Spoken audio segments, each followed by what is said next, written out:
It's going to be a short Bible study, probably very short because it's right at the end of chapter 11. We did not finish Ecclesiastes chapter 11 yet.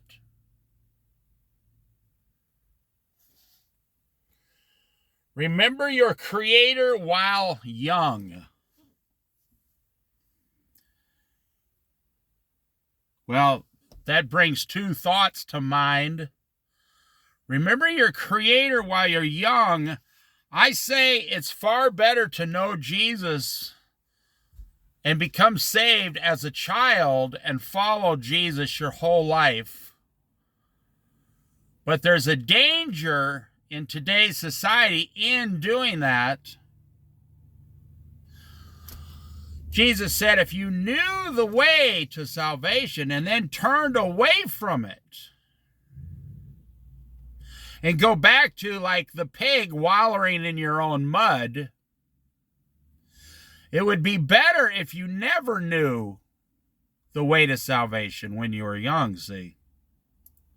Now, I'm saying personally because I've been saved. I was saved at 10 years old.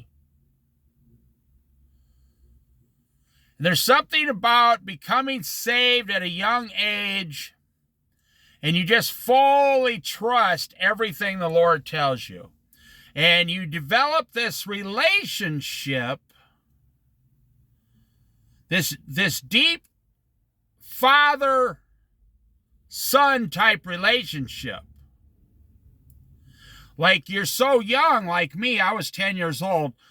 So from age 10 to like 15 years old, you really don't have a lot of your own thoughts. You don't have any power of your own.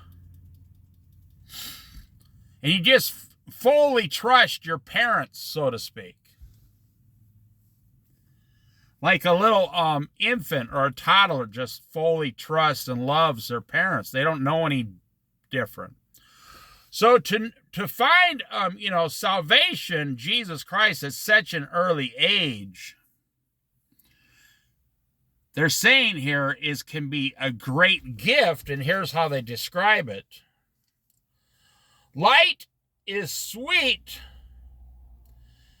and pleases the eyes to see the sun. Light is very sweet.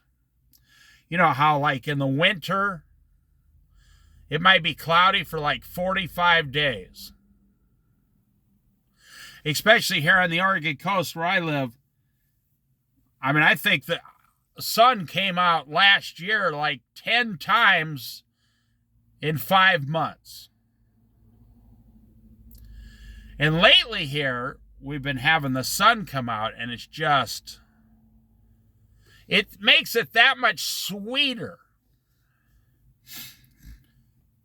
For example, if you go without sugar in your diet for like several months, and then you taste sugar like you did before, you might not even be able to eat it because it's so sweet.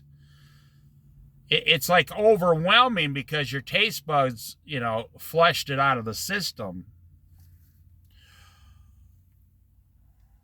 Light is sweet and pleases the eye to see the sun. However many years anyone may live, let them enjoy them all. Does it surprise you that God wants you to enjoy all the years of your life?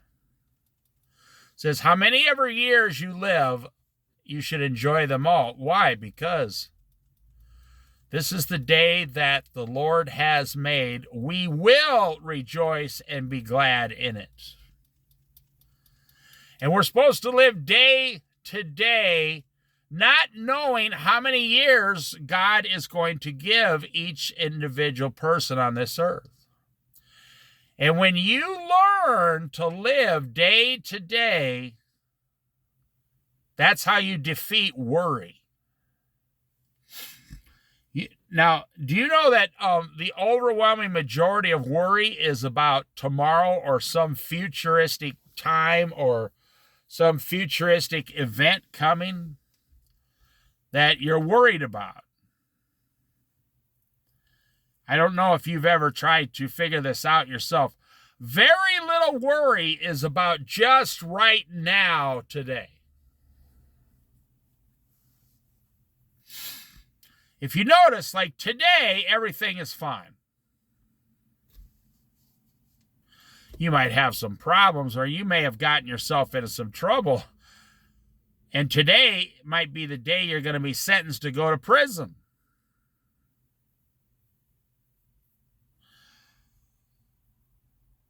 Well, yeah, you should worry about today then if you have caused some major issue in your life.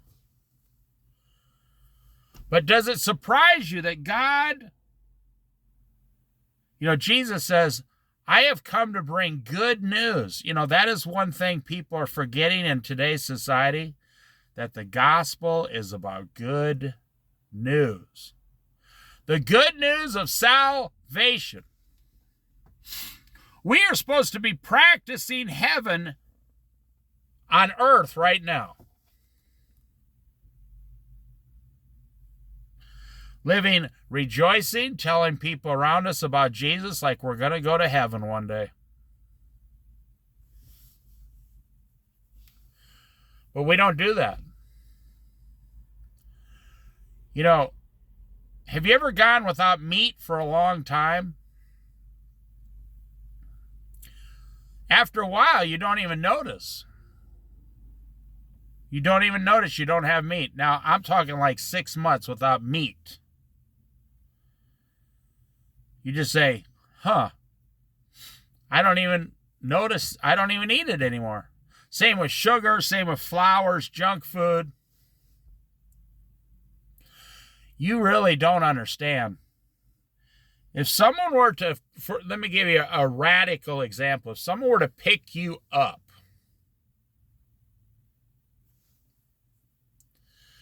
and put you in a shipping container, and then a big, huge Army helicopter picks up that shipping container and takes you to a deserted island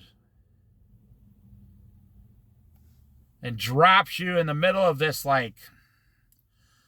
5 square mile island, let's say. 3 miles by 2 miles, and in the shipping container, there's enough food and everything to live 5 years.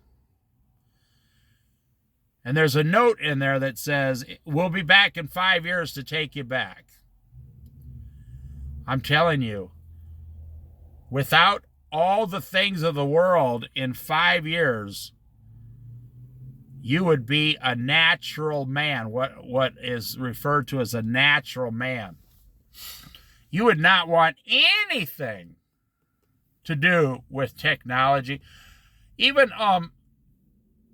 electricity would be foreign to you, to have a bright light in your face at night. It's not natural. Electricity's only been around about 100 years. What is natural is the sun goes down, and man and woman and children, the sun goes down, you go in your house and you light like a kerosene lamp or something like that.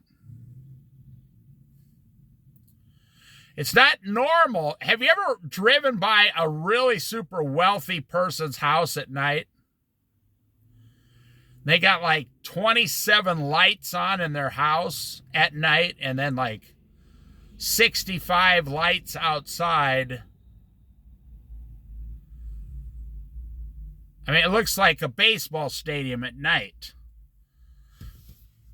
It's not natural. See, here it says here, light is sweet and pleases the eye to see the sun, S-U-N. However many years anyone may live, let them enjoy them all. But let them remember the days of darkness, for there will be many. Everything to come is meaningless. Well, I think they're talking about the days of darkness in the grave, so to speak. Which, that's not how it works. We know now at a later, I think I heard a minister say somewhere in the book of Job is the first proof of heaven and the afterlife, as far as to be absent from the body is to be in the presence of the Lord. When you die, your soul immediately goes to Jesus, which will there be unlimited light. Or your soul goes to hell, which the light of God is not in hell. It's just this dim light from like a hot burning fire, so to speak. This darkness. Let's get back to what it was saying. It says over and over and over throughout the entire Bible, God wants you to enjoy your life here on earth. Then how come we're not doing it? Then how come the average person is not enjoying themselves on earth? Because we are a naturally made Christ-like man or woman. However, if you want to really hear what I'm saying, however, we are living in an unnatural world today in technology. You know, the space ship, what do they call it? The International Space Station up in the sky. They say there's hardly any place left on Earth where there's not just... You watch that. Have you ever gone to that channel and watched them circle the Earth on a clear day? And when it comes into the dark parts of the world, the whole world is lit up by lights. Even the remote parts of the world just have so much, they call it light pollution. But you see, you have these bright lights in your face. You have these bright lights on the automobile. Can you imagine a set of headlights coming down the road 200 years ago? They would have thought it was a UFO or something. They would be running and screaming. For real. Because it was unnatural. And then you get in your car and you go to the grocery store. You know, I don't know, 10 o'clock at night, and it's like, you know how you walk from the darkness of the parking lot somewhat and you go in the store and it's really bright? You know, I just wanted to make this point here that you are a natural man or a natural woman living in an unnatural world. That's why I said if they picked you up and put you on a deserted island for 5 years, you would understand. At first, you'd be like, I'm in this survival mode. And then after a few months, you would say, oh, I don't need any of those things to survive. Oh, okay. I don't need anything fancy to survive. You wouldn't even start, you wouldn't even start a campfire every night. No, you just sit there. Have you ever spent a lot of time outside? The overwhelming majority of people have never done this. People do it if they're in a camper or something. If you spent the average person in their house, if it gets about 60 degrees, a little chilly, you turn the heater on immediately. But I've spent 3 months, 4 months in the wilderness.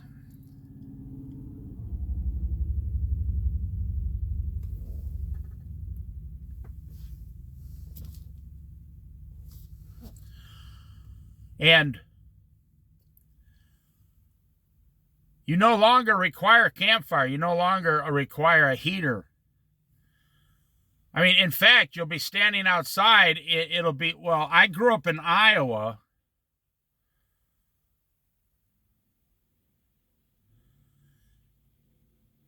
And the last day I left Iowa to move to Colorado, it was minus 35 degrees.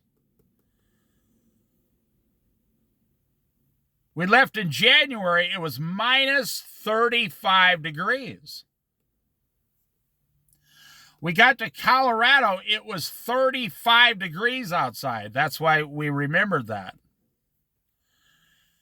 And it was hot, and we took our coats and sweatshirts off, and we were in t-shirts at 35 degrees. We were sweating at 35 degrees. That's what that's the way it's meant to be naturally, like an Amish person would live, so to speak.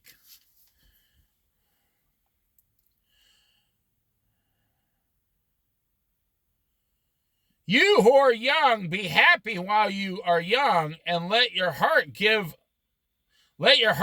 you joy in the days of your youth. You see, what the devil has stolen from the young generation X, the devil has taken the word of God away from this generation today. And I believe he did this to the millennials too when they were young. I personally laugh when I hear millennials talk about how awesome the 1990s were. That makes me laugh.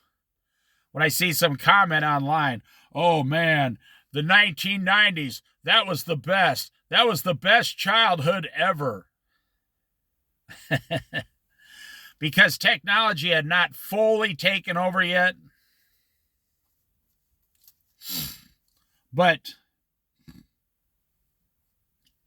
nothing was better in this country than the 1950s, 60s, 70s, and up to like 1984. That was the best time in this country to be alive as a child. I'm telling you, the things you could do in this country during the 50s, I don't say the 40s because we were still at war. That was World War II. It was the 50s, 60s, 70s, and up to the middle of the 80s at the most was, you just don't know. Especially if you grew up on a farm like I did with a lot of property around you. Man, was that the best. I remember once I snuck downtown when I was like 14 years old once. And it was summer. School was not going out. Now, when I say I snuck downtown, I was the kind of kid, I just told my mother straight up, I'm going to go downtown. I'm going to be outside. She'd say, okay, well, be careful, because we lived on a farm, and here it was, 10 or midnight, and I walked like 2 or 3 miles down to this small town nearby. And I remember walking around at midnight for the first time in a town, like on a Saturday night, and it was, to me, it was creepy and eerie and weird, and people were, you could hear people, and then most people were asleep, but you could see the lights on in their houses, and I walked all the way back home. I mean, to walk 6 or 8 miles back then as a kid was nothing. And I compare that to walking around. You know, there were just thousands of acres around us with hardly anything out there on the farm. You could just walk like a mile across the field. And there was absolutely nothing to fear. You could hear the coyotes. You could see the raccoon eyes down in the creek if you shine the flashlight down there in the trees. You see, the Bible says, enjoy your life while you're young. But how many young people today are enjoying their life? And how many young, not very many. And how many young people today are living like a natural man or a natural woman, without all this outside stuff like the blue light from your cell phone always blinding your face. I just heard a report lately that 9-year-olds in 2010 only watched 30 minutes of technology a day. And today they watch several hours a day of technology. 9-year-olds.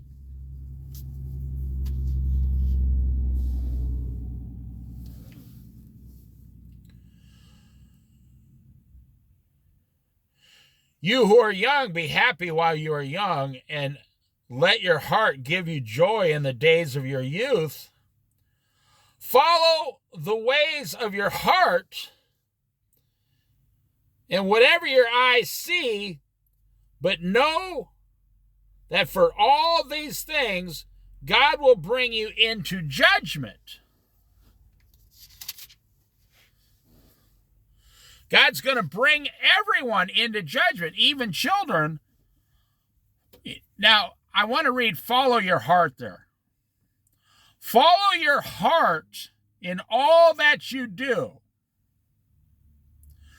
And that's what I'm saying. When I was younger,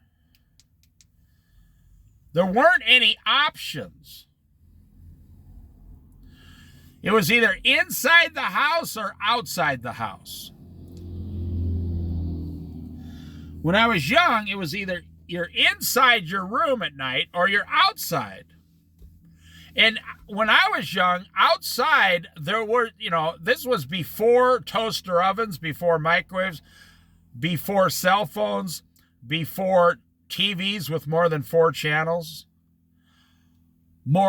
Only 4 channels on the TV when I was young. If you wanted a light outside, you had to take a flashlight with you. But you didn't use it that much because it took those big, ugly D-cell batteries, and they would go out real quick, and you had this stupid light bulb in there that you had to buy, and they weren't cheap back then.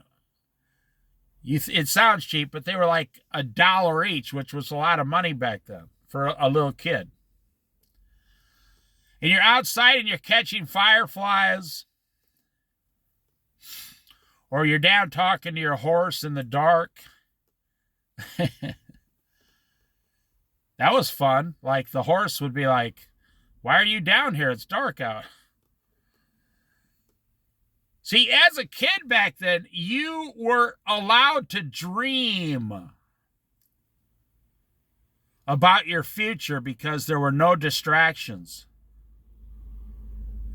There was nothing on TV for a child after 5 o'clock at night. You had the 30-minute nightly news. And then, Walter Cronkite. That's how old I am. Walter Cronkite was on the news. And then all the programs turned into adult programs.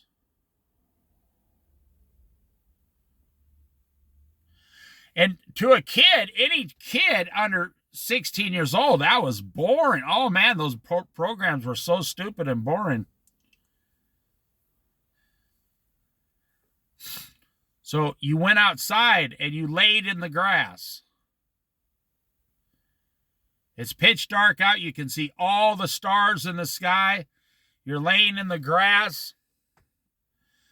It's still like, 72 degrees outside, a little breeze going, and you're just dreaming about what you're going to do in the future.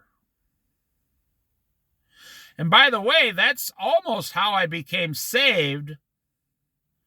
Now, I was raised in church my whole life, but when I was 10 years old, I was laying in the field, the middle of the summer, and the Lord spoke to me, and he was reading my thoughts. I was thinking about all the things I'd like to do in the future. And he says, "Do you trust me?" Just like that. I said, "Of course, Lord, I trust you." I knew exactly who was talking to me. And it was a conversation like a father and a son, a little child. I wasn't afraid, nothing. I knew exactly. He said, if you trust me and follow me, I'll give you all these things.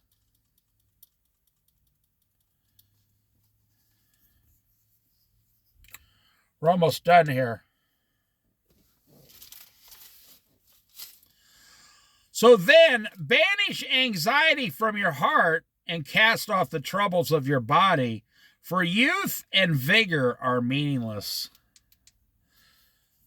It is meaningless. Why?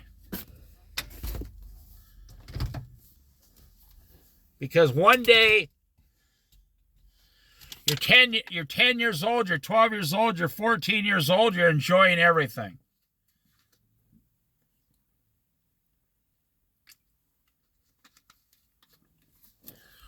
I actually saw earlier this year a girl run into the front of my car in a parking lot. She was like 13 years old, looking at her cell phone.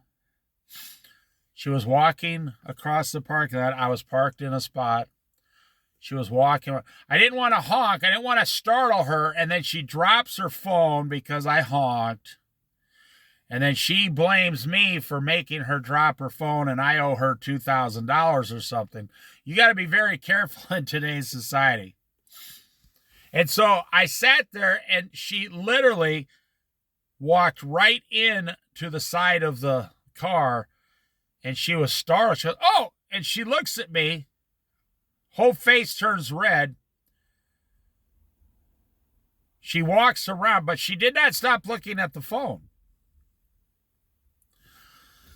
How can you dream as a child if a cell phone is telling you what to think and what to do? How can you, now here's an important one, a very important one. How can you get to know yourself and your own capabilities if you're staring at a cell phone telling you what to do and who you are? How can you decide what to do in your future? You see, like I said, the world gives the average person about 5 options. And as a child, you naturally know this. You naturally know, separate from all technology, I only have about 5 choices in life. You know what your capabilities are. I mean, a child can tell you they're not going to be a brain surgeon, but they want to be a mechanic or a firefighter, something like that. And then some children, they know right away, I want to be a brain surgeon. Very few kids, but they just know that's what they're going to go for. And then when they go to college, they just settle for just being a regular medical doctor. But here's the problem. In today's technology, today's society, you have technology telling 14-year-olds and 12-year-olds you can be 100,000 different things. And so there's so many choices that are all fake and false. You go and ask the average 16-year-old, what do you want to be in a few years? What do you want to start working on? And they will tell you, I don't know. I don't know what to do. I don't know. And they literally are in college, their 3rd or 4th year in college, and you say, what are you going to do after college next year? And they say, at 22 years old, let's say they went to college at 18 or 19, now they're 22, and they go, I don't know, just get some kind of job, I guess, I don't know. And you have these kids, now I read these reports, these business reports, and the people doing the interviewing, the 40 years old, the 50-year-olds doing the interviewing, They say the kids come in and say, how much does this job pay? They're like, well, we don't disclose how much it pays until we see if you're qualified. And so they're talking, and they say, okay, this job pays $50,000 a year. And the kids, 24 years old, 25 years old, they say, what do you mean $50,000 a year? I can't live on $50,000 a year. Now, I'm making the point. The Bible said, enjoy every day while you are young. But then it says, but don't worry about them or have anxiety, because they'll be gone in the blink, in a flash, and it'll be gone and it's meaningless. And the people doing the interviewing, they give these annual reports, these surveys, and they say these kids are coming out going, I was promised $125,000 a year by my college professor. And they say, well, that's nice, but I've been with this company 10 years and I only make $75,000. So you take a grocery store, for example.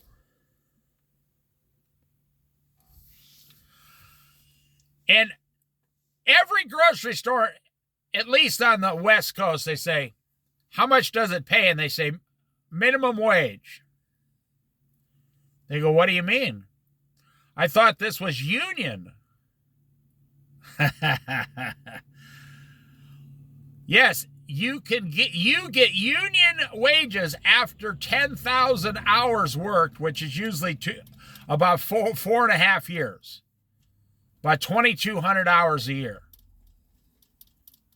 They go, what do you mean? You get minimum wage for 5 years, and after you hit 10,000 hours, then you are in the union automatically in that grocery store after 5 years, and you go from the, say, $14 an hour up to the $18.50 or whatever. The union wages. But you have to work 5 years at minimum wage to get the union wages. And I'm telling you, the society, now listen to what I'm saying. Listen to what the devil has done to the youth. The best thing you could do for your children in today's society is let them go outside and be children. Now, if I had young children today, all technology would be shut off and they would be standing outside. I'd say, well, fine, let's find something to do. Like there's a stick. There's some rocks. There's some grass. There's a tree. There's some wood. There's a caterpillar. There's a butterfly. Start looking around. What's around you? That's what I said. If you were to be taken to a deserted island for 5 years, you would become a natural man again. And you would be completely satisfied 100%. Have you ever thought, people talk about detoxing their body? Have you ever thought about detoxing your mind? People say, oh, no, I never have. You have to turn off all technology. Detoxing your mind, your body, your soul, your spirit, detoxing it away from the world. And that way God can just naturally come in and take charge and control over you. Now, what does it take for a person to be satisfied in today's society? So you got a young person, a 20-year-old. What does it take?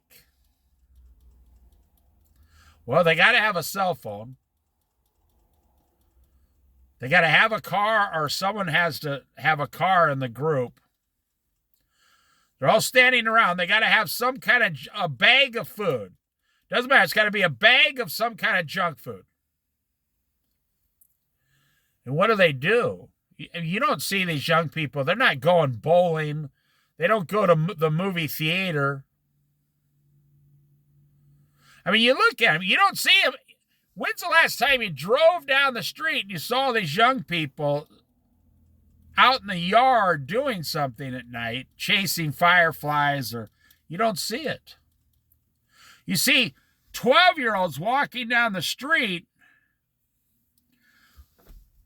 They're just going from point A to point B. That young people don't walk anymore. They don't do anything. They're not doing anything outside of looking at a cell phone. Now let me sum this up. That was the last verse in this. Then we go to chapter 12, and Ecclesiastes is done, and then we're going to start on Proverbs after that. The book of wisdom. Jesus, I can sum all this up. Jesus said to his disciples, there were little children back then. Jesus was sitting somewhere with his disciples, probably on a rock, a log, or something like that. And they're all hanging out there. And there was crowds of people. And these little children, what did they do naturally? They just ran towards Jesus. I mean, for a lack of a better term, like Santa Claus.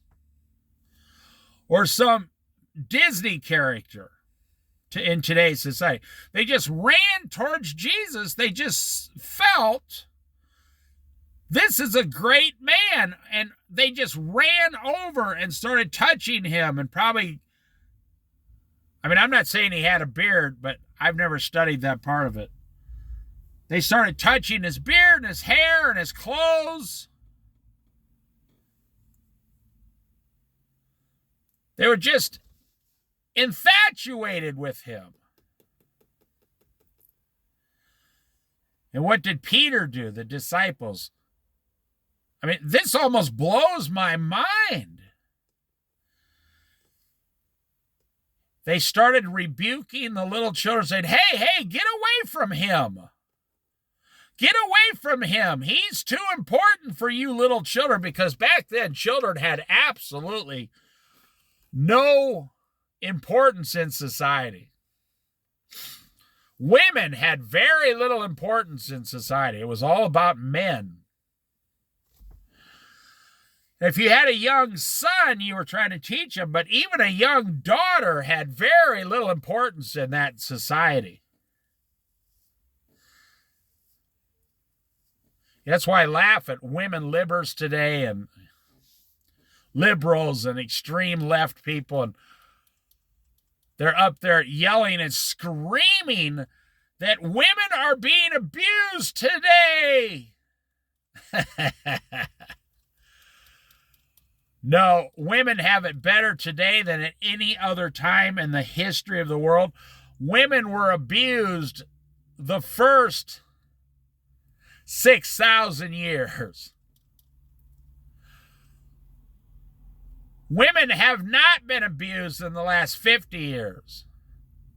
These women, they have jobs, they have a house, a library, children, an automobile, a cell phone, a TV, a microwave, a dishwasher, a washer, a dryer. They, access to food like we've never seen before. They got access to wine, alcohol, entertainment. And they say, I'm abused. See, now listen. So Jesus said, now you know exactly what he said. Everybody knows the story. Jesus looked right at his disciples and said, he looked at his own disciples and said, who lived with him, He said, I tell you the truth. Unless you, all you 40-year-old disciples here,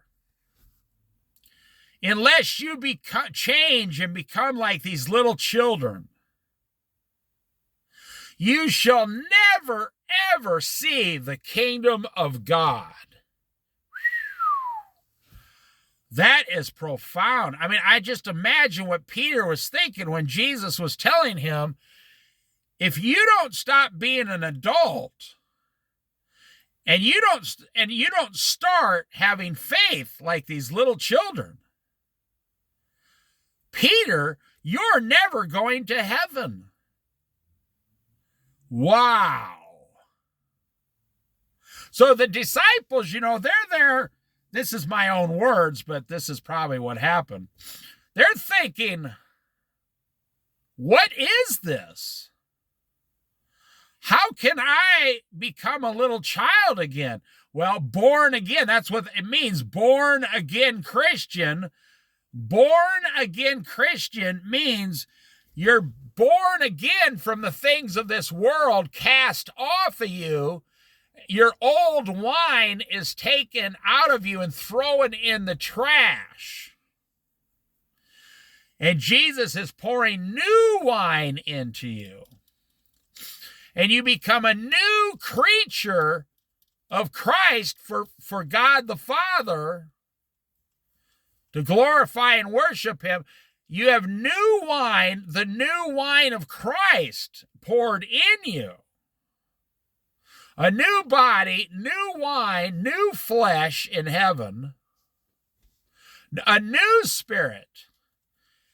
Once you become saved, you're supposed to start seeing everything on this earth now through the faith of a little child. You're supposed to be pointing at Jesus, saying, Jesus will do it. People, they question me about my Christianity over the years. And I say, oh, you don't have a problem with me, you have a problem with Jesus. They say, no, I have a problem with you. They say, oh, no, you're arguing about Jesus and Christianity. You're not arguing with me. I don't have any power. I say, I'm not in charge of anything. Only Jesus is. And they stop and think about it. Yeah, wait a minute. They're trying to shoot the messenger, but I'm just the messenger. Jesus is the master, the King of Kings. But I want you to think very carefully what we just read in Ecclesiastes. If you don't enjoy your youth, and you don't stop worrying, and you don't stop having anxiety, what do I hear adults say all the time about Christianity in this society? And I hear these Bible programs, and they got people on there as guests talking or podcasts, and they're always saying, these adults, oh, when I'm just full of anxiety, I just get on my knees and give it all to Jesus. I give Jesus all my anxiety. All my worry. All my troubles. But what you should do is stop and analyze. What is causing me to have all these unnatural problems? Like I said, if you were on a deserted island surrounded by the ocean, it would just literally be a few short months, a very short time, to where you would stop worrying, you'd stop having anxiety, you wouldn't have stress, your heart wouldn't be beating 1,000 miles an hour, you wouldn't have high blood pressure anymore. You wouldn't have all these modern day problems. I heard a doctor say once when I was a child, High blood pressure is a modern day disease. It's like a lot of diseases today are caused by eating, manufactured products. When they made ice cream in the old days, it didn't have the sugar in it has today. Instead of sugar, they used the cream and the thickener and all that. But they'd put a bunch of blueberries in it or strawberries out of the garden. And that's what gave it its sweetness. They didn't put sugar in it. It was all natural milk, cream, and fruits. And once it was made, then everybody ate it on the spot, and then it was done, and you only did that 2 or 3 times a year.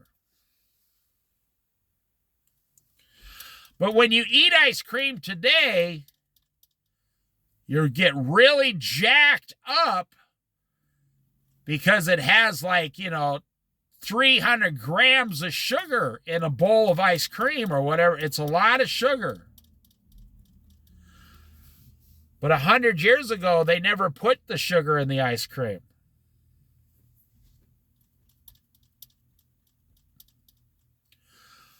So I grew up in, I would say the Lord blessed me. And I'm telling you straight up,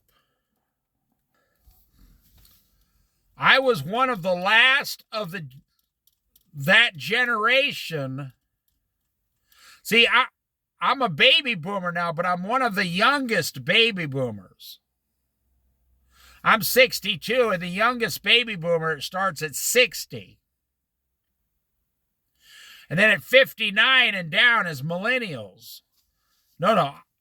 I'm one of the youngest baby boomers, and I'm one of the last of a generation that grew up in a natural way outside of technology. When kids say the 90s were the best or the 2000s were the best, they say that because they don't understand. They just don't get it. Like you could go out to your dad's truck at night and turn on the radio without the key. You could turn on the radio and listen to the radio really quietly, in an old Chevy truck from the 60s. On some Iowa farm, pitch dark out, your parents are sleeping. There's a gravel road in front of you. There's 500 acres of corn growing across the field. You could hear some animals at night. It was so quiet out there. If the neighbor came outside, 4 blocks away, you could hear them walking outside and yelling at their dog or something. 4 blocks away, it was so quiet. And that it really was like the Bible's saying now. When you're young, enjoy it, but we are in the last days where it is almost impossible for a young person today to enjoy a natural childhood. Now, I'm going to finish up here. I'm going to tell you this. Jesus makes it very clear. When you receive salvation, you are to become born again. The man asked him, Jesus told the man, unless you're born again, you cannot see heaven. And the man said, how could I be born again? How could I go back into my mother's womb a second time? And Jesus said, born again of the Spirit. You see, God is spirit, and he wants worshipers, true worshipers, to worship him in spirit and in truth. He does not accept worship through the flesh, so to speak. The flesh, your flesh cannot worship God. I don't believe he accepts it. He accepts your spirit and the truth to worship him. Where do we get the truth? By studying the Bible. Where do we get the worship? By rejoicing from the truth that we learn in the Bible. Let me say that again in case you're confused. We get truth through the Bible. Where do we get worship? Through what the Bible's teaching. You rejoice in the truth, rejoicing and worshiping God the Father.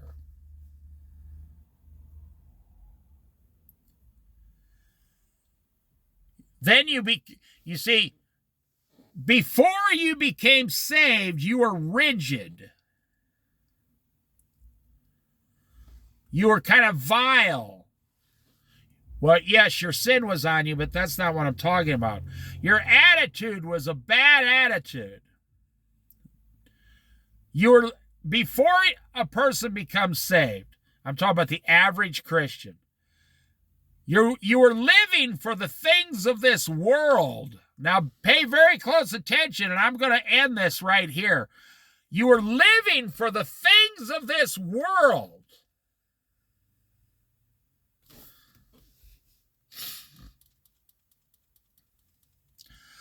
But when you become saved, you are then to put those things aside and start living for the things of Christ. In the Spirit, in the truth. God demands his true worshipers, his true followers, his true children, those who are actually saved, and your name is actually written in the book of life in heaven. You are to start worshiping in spirit and in truth, and you're supposed to start living in spirit and in truth. You're supposed to get rid of the vile man that you were and become like a young child full of faith. However, there's a problem. There is a problem in the last days. It's almost impossible for you to become a natural man or a natural woman like Christ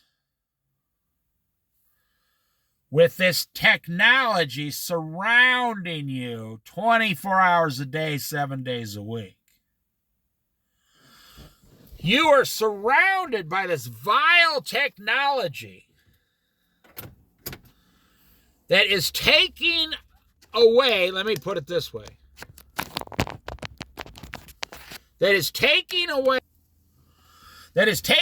your faith. It's robbing you of your faith. Your faith is getting weaker in this last days world. Why? Well, whatever God does, the enemy, the devil, tries to imitate it and destroy it. Why does Jesus exist? I have come to give them life and give them life to the fullest. Okay. Why does the devil exist? To kill, steal, and destroy your faith. Jesus said he comes to kill, steal, and destroy. He was a liar from the beginning, says Jesus. So God says, I'm going to send my only begotten Son to give them life to the fullest, and give them new life. And I'm telling you, my friends, that is the greatest news you will ever hear on this earth. It is the only one thing that matters. Everything else, like the Bible, the book of Ecclesiastes says, is meaningless. Receiving new life is not meaningless. Everything else after that. Now, Jesus said, do not rejoice. Jesus, I can't explain it correctly, so I'll say it this way. The disciples were in awe of something, and Jesus said, do not rejoice in that. Rejoice that your names are written in heaven in the book of life. And they were like, what?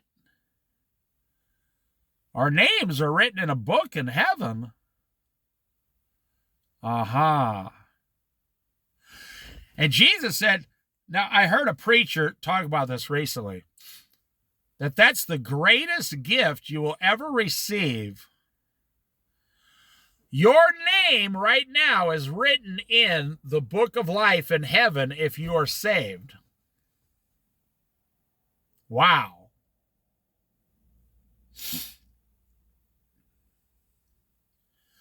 You know how a little child only needs one or two things to be completely content and happy? And, well, this was back all these years ago. But in today's society with the cell phone, you don't just have one thing, a cell phone. No, the cell phone has 700 million things on that cell phone. 700 million options. A billion, several billion options on one tiny little phone. Why did the devil do that? To steal, kill, and destroy your childhood. There is a growing movement now, and I'm encouraged by this. Young people are getting what's called dumb phones, not smartphones. They're getting the old-fashioned, like grandma phones that got the big numbers on them and no screen.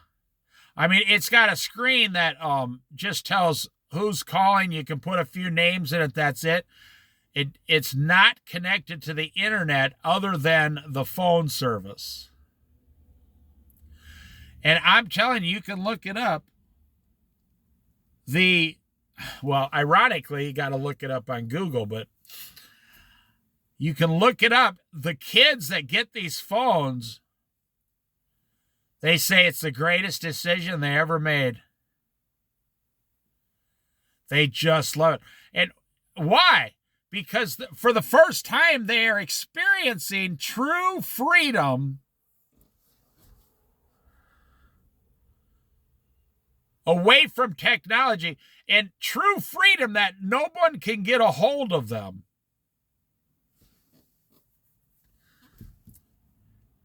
I remember I was working somewhere 15 years ago, and this guy was standing there, and his wife's cell phone went off. Now, I didn't even have a cell phone back then. His wife's cell phone went off, and when the phone started ringing, the guy started yelling out loud, "You better hurry up, honey. You better get that. You better get that. It's your ball and chain. Your ball and chain. Get it. Get it. Better hurry up and answer it." And she was like, "Oh, George, let me answer the phone. Get away from me." And she walked away, and the guy was standing there, and I was working at a cash register or in a restaurant or something at the time. And he said, "That's her ball and chain. That phone has turned my wife into a slave." Now, at the time, he was like 65, 15 years ago. He said, "That phone has turned my wife into a slave." He said, "We lived the first 60 years of our life and no one would get a hold of us. We could go downtown." Now listen very carefully. This guy said we could go downtown in total freedom. The kids couldn't get a hold of us. They had to leave a message on the answering machine at home. He said we could go on vacation for 2 weeks all alone and have a nice romantic time, he said. And he smiled. He said, even though we're old people, he says, it was just us. He said, ever since we got that phone, he said, that phone now rings 10 times a day, and my wife answers it. He said he's making jokes, he said, but he's serious. The phone has completely ruined their relationship with each other. He said, I'll be sitting there holding my wife's hand or something, walking on the beach, and the phone will ring, and we'll have to stop for 20 minutes so she can talk to one of our children that somehow must talk to us immediately. He said, even though the first 45 years of their life, they never needed to talk to us. But now that they have a cell phone, they must talk to their mother immediately about something. Yeah. So the devil comes to kill, steal, and destroy your faith in God. And Jesus said, unless you become like these little children,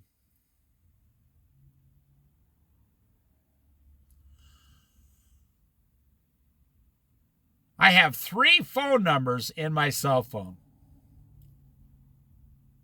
I have no information. I have no banking account information. My phone cannot be hacked other than someone, I guess, could get these 3 numbers. And that's it. I've never ordered anything online, not one time in my life.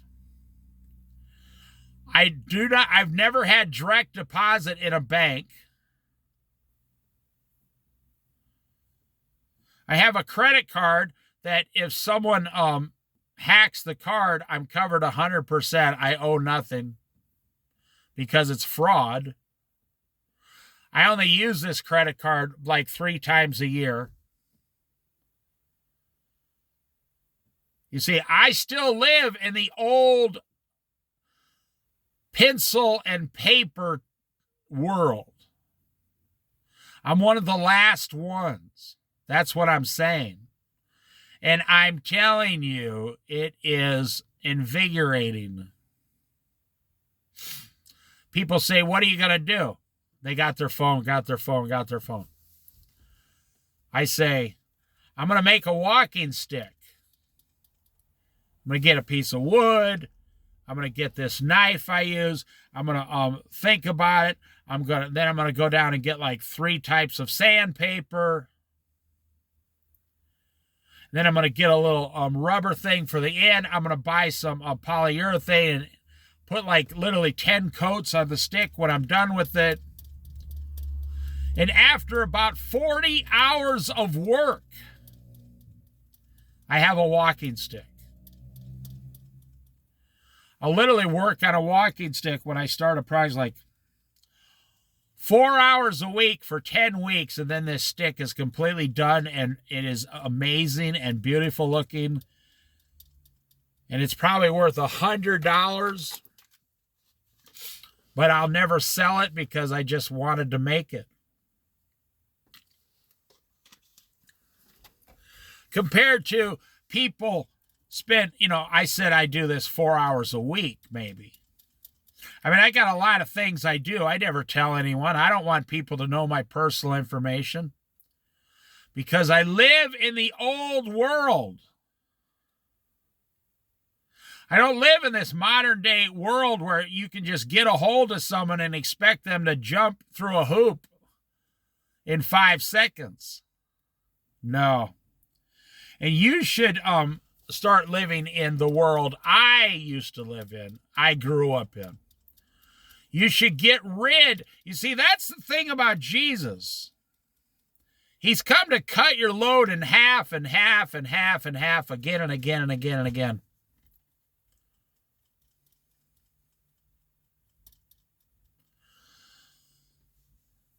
I will end right here. You don't know what freedom is because you've never lived it. You don't know what it's like to walk with nothing No possessions.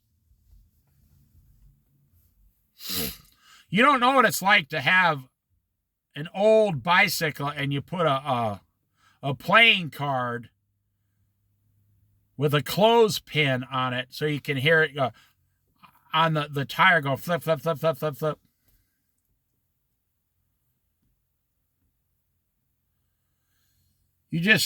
People just don't know how great life used to be.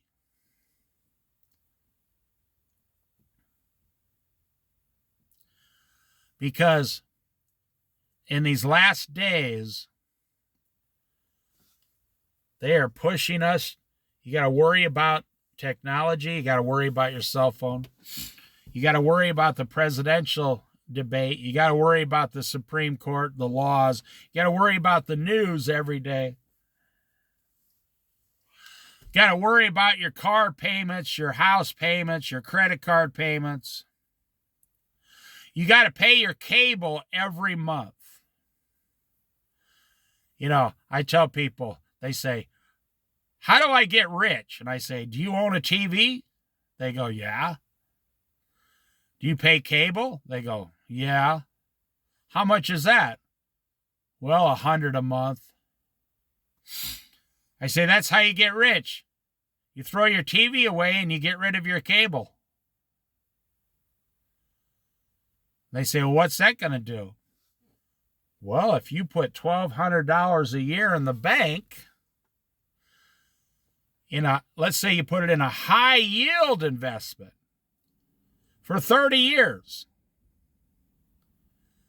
you'd have $150,000 in a high yield, like 14% mutual fund. That's how rich people get rich. They don't watch TV and they don't pay for cable. And it's not just that. I say to the person, okay, when you're sitting down, don't you eat food? Yeah. I say, well, be very honest with yourself. How much junk food how much does it cost you in junk food when you're watching TV? And they say, well, let me think here. You're paying $100 a month for the cable, but $200 a month for the junk food. Now, if you get rid of your TV, you have $300 extra a month. $300 extra a month. Now, you put that into a high-yielding mutual fund at 14%. For 30 years.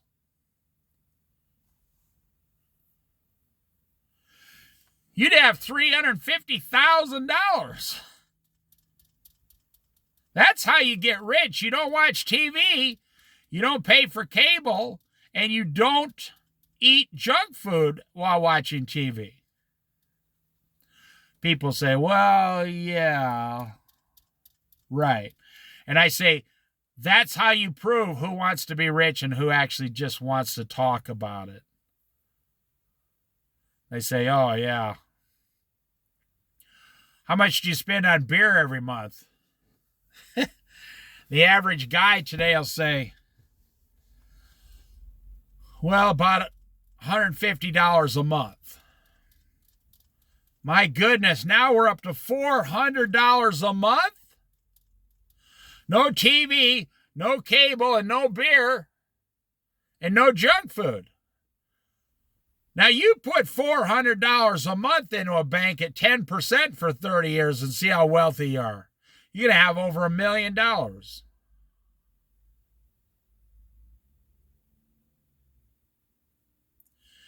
They say, yeah, that's true. If I'm willing to give up TV, cable, and junk food, I'll be a millionaire. That's right. Those are the things in our modern day technology that's taking all your money. And you say, well, what? And I have people say this to me. They say, what would I do? Say, go outside and use your imagination. If you can't use your imagination, how can you claim you're a Christian? How can you claim Christianity sitting behind a TV with a remote control, a bag of junk food, and paying $100 a month for cable? How can you claim Jesus Christ then? But if you get rid of all these simple things and you get rid of the beer and you go outside and use your imagination, then people might start believing you're a Christian. Because they don't meet anyone today that doesn't own a TV or cell phones and on and on and on. They don't meet people. You know, Woody Harrelson, I said this in a different video, Woody Harrelson refuses to keep a cell phone on him.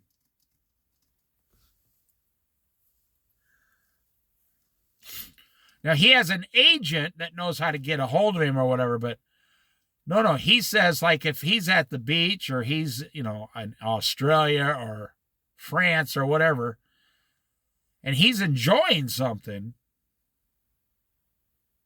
this is very wise. When he's enjoying something, he doesn't want the phone to ring and ruin it. Does that make sense? Have you ever said, I'm going to the beach, and people say, why are you going to the beach? Because I'm waiting for a phone call. I got to go to the beach because I'm waiting for a phone call.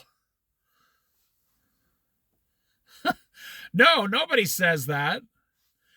You say, I'm going to the beach to get some peace and quiet. And then you go to the beach and the phone starts ringing. And like the old guy and his wife, here comes the ball and chain, honey, making you a slave to cell phones, to technology.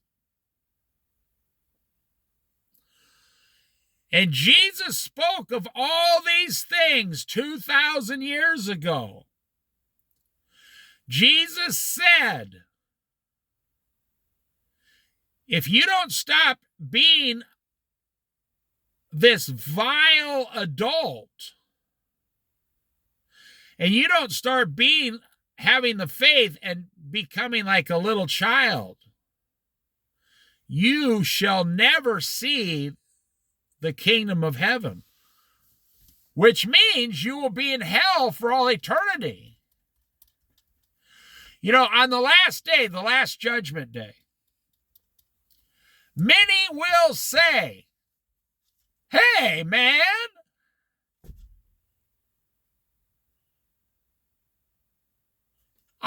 I did all these miracles in your name, Lord. I did all these good works in your name.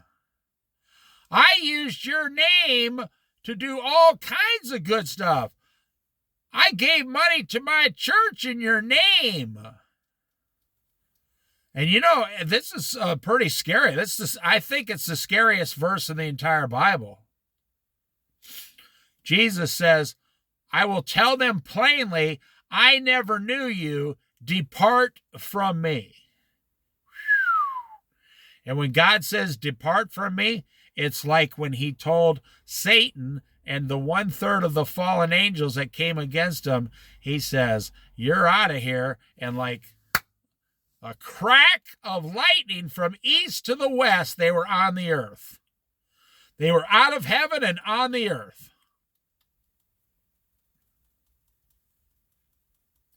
Wow. And it's Judgment Day. And billions of people will be standing there arguing with Jesus. What do you mean you don't know us? We did all these things in your name. Well, you know what? False prophets do it in the name of Jesus. False Jesuses claim they are Jesus. False churches, false religions, all in the name of God and Jesus and the Holy Spirit, but they're all false. They were living for the things of this world, and they were living for themselves. And now they will spend eternity in hell. And you know, this might sound simplified, but maybe if you stopped watching TV, then you'd start really knowing who Jesus was.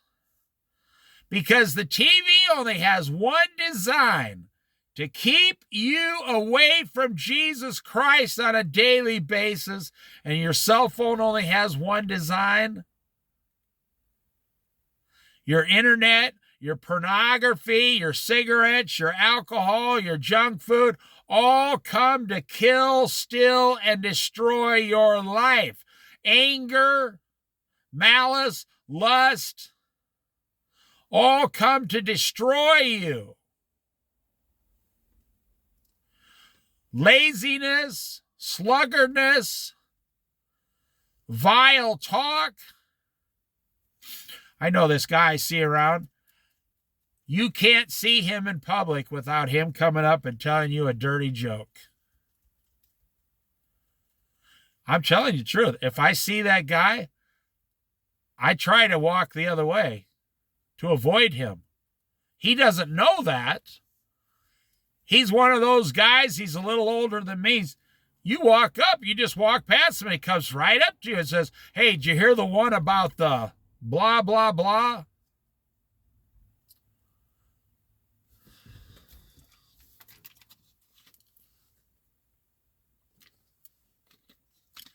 And before you can even answer, he tells you the punchline, starts laughing, and walks away. Now, I'm telling you, it's straight from the devil. That man is not a believer in Christ. I know, because I asked him before. I said, "Hey, let me ask you a question." He told me a dirty joke once in public. I said, "Do you believe in Jesus as your Savior?" And he started laughing and laughing and laughing. He said, "Well, I believe in Jesus lived, but no, I don't believe in any of that stuff or the Bible, no."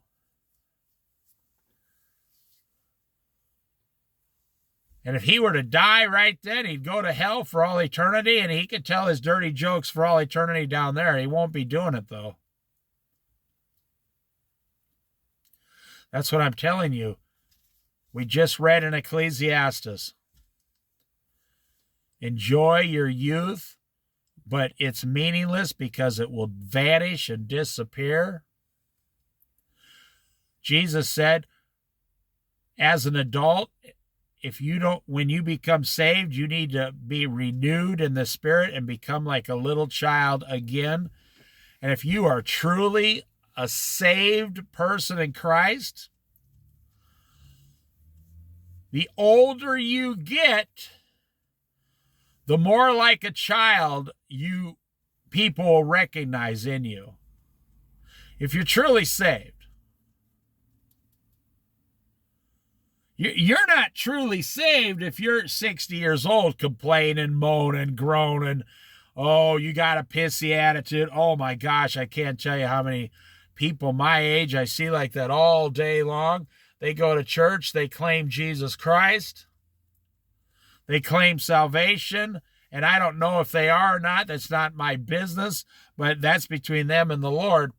But they claim the Lord and then complain and argue all the time 5 seconds later. I mean, does this make sense to you? Praise the Lord, praise the Lord. Oh man, my life sucks. Praise the Lord, praise the Lord. Oh man, I got so many problems.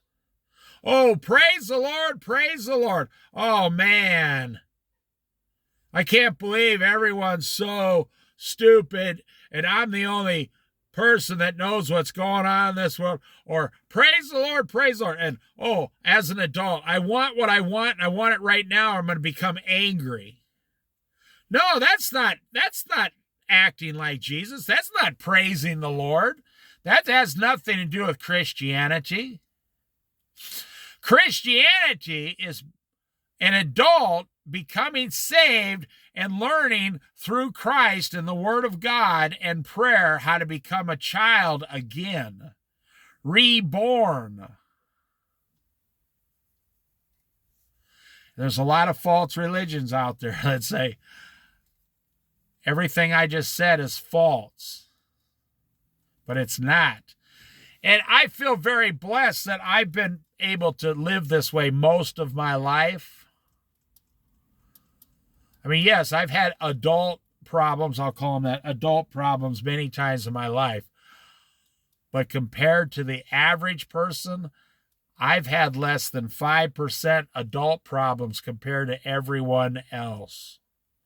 That's why I don't buy a house, because it gives you a lot of adult-type problems.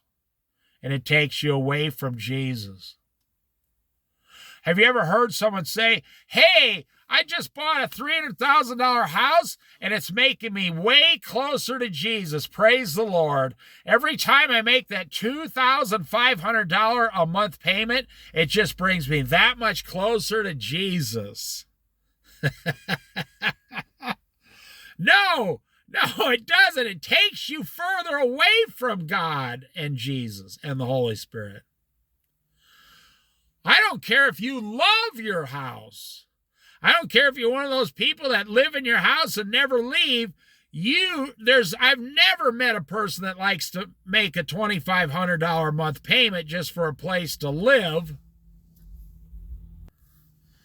That doesn't even make sense. Nobody likes to do that. You make $20 an hour. If you make $25 an hour, let's put it that way. But after taxes, you're only bringing home like $20 an hour.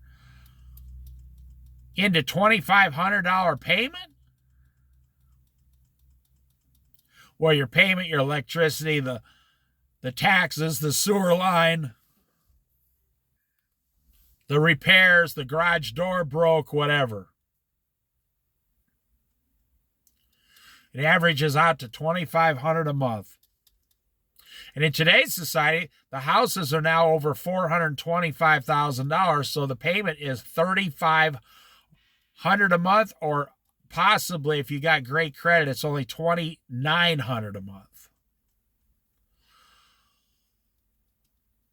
So if you bring home $20 an hour and your payment's only $2,000 a month with all the things that's included in on a house, your insurance, mortgage insurance, flood insurance. So if your house is only $2,000 a month, you got to work 100 hours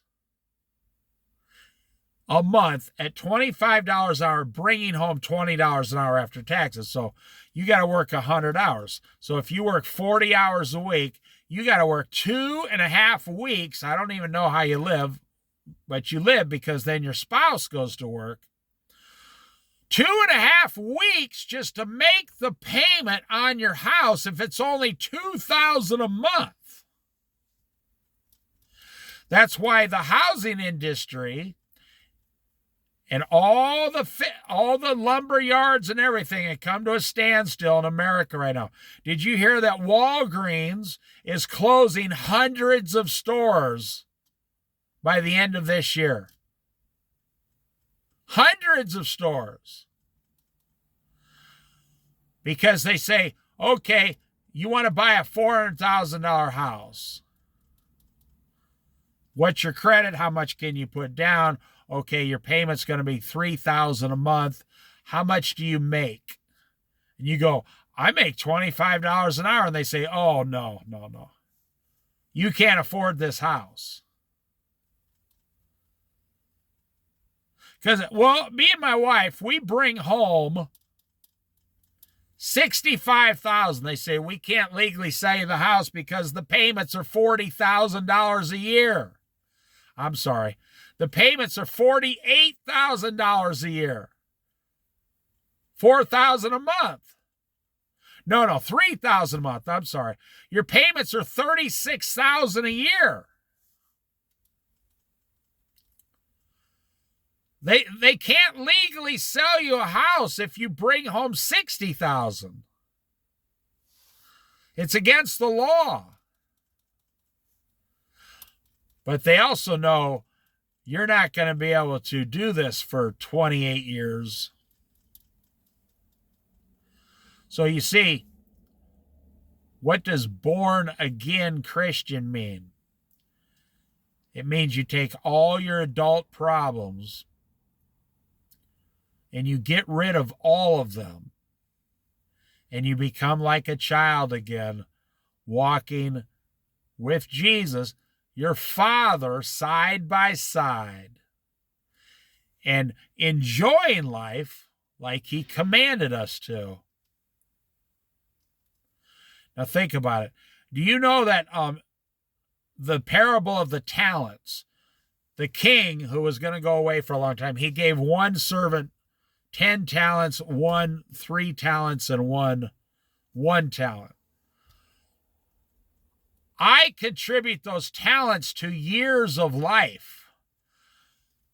You can look at it that way too. Now, they talk about money and stuff, but I say years of life.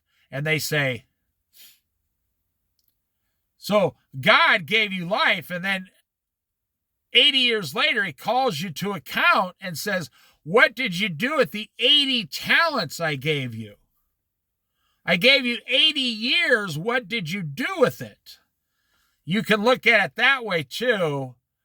I don't think it's much of a stretch because you'll be judged on what you did. And it says, and you say, oh, 80 years? We've talked about this before. And they say, well, I spent 50 years making payments. And now think about it from God's point of view. God says, you did what? You spent 50 years of your life making payments to a bank? Cars, automobiles, credit cards, cable TV? You say, oh, my house is finally paid off. But you still owe credit cards, cable, electricity, water, sewer, insurance. We got a major problem coming in this country soon. You know, today the Supreme Court came out with the new thing here in Oregon, but it's in all 9 Western districts through the 9th District Court, and it's going to go, it's a model for all 50 states. It's going to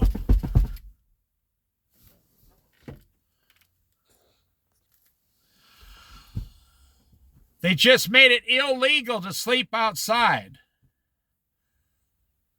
It was a case from Grants Pass, Oregon that went to the Supreme Court, and they sided with the cities, said you can now make it illegal to sleep outside in public places. Well, there's 1 million homeless people in America now that this is going to affect.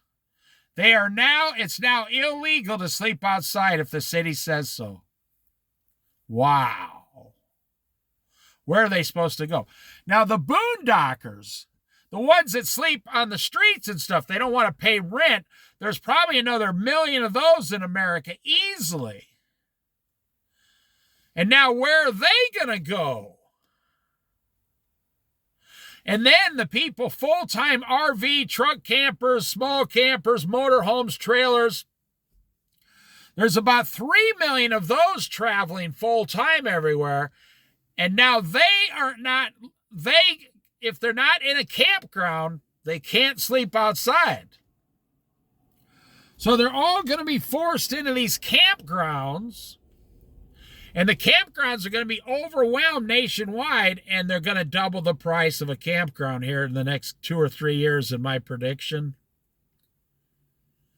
And a lot of these people are going to be forced into cheap apartments, and every cheap apartment in America is going to be gone within 3 to 5 years. Completely gone. There won't be an apartment left in America less than like $1,200, $1,400 a month. Okay, Then we have another problem.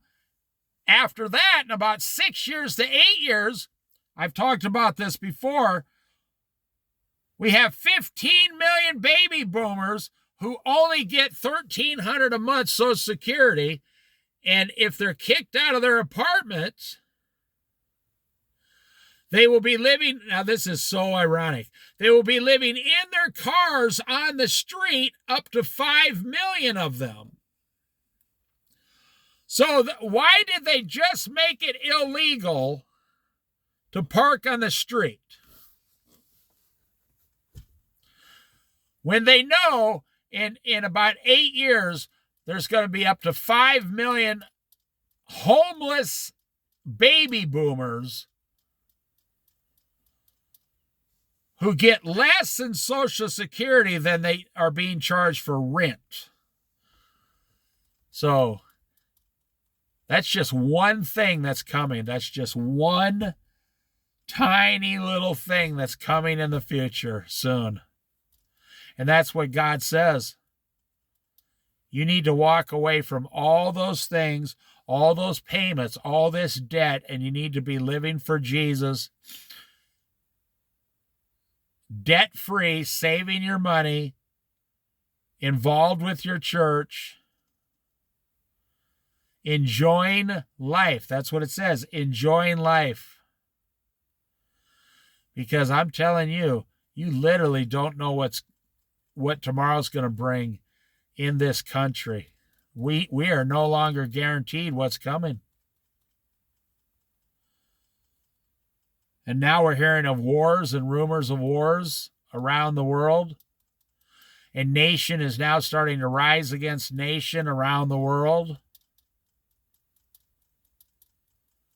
And if there's an emergency and you have to file bankruptcy or foreclose on your home like they did in 2008, 2009, 2010, 11, and 12,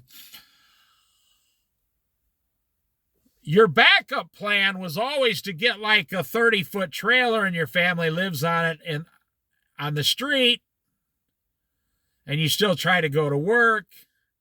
Well, guess what? The Supreme Court just now made that illegal. You can't do that now. They said starting July 1st in Portland, Oregon, they're going to start passing out tickets to anyone on the street now. The mayor of Grants Pass, who brought this to the Supreme Court, he said, we're going to use this law to make it so difficult for homeless people that they'll just go somewhere else. And Grants Pass will be known nationwide. Don't go to Grants Pass, Oregon, because you'll receive thousands of dollars in fines sleeping on the street. That's what the mayor said. You see how all this stuff ties in the last days? But it's completely unnatural. It's completely unnatural the way God wanted you to live.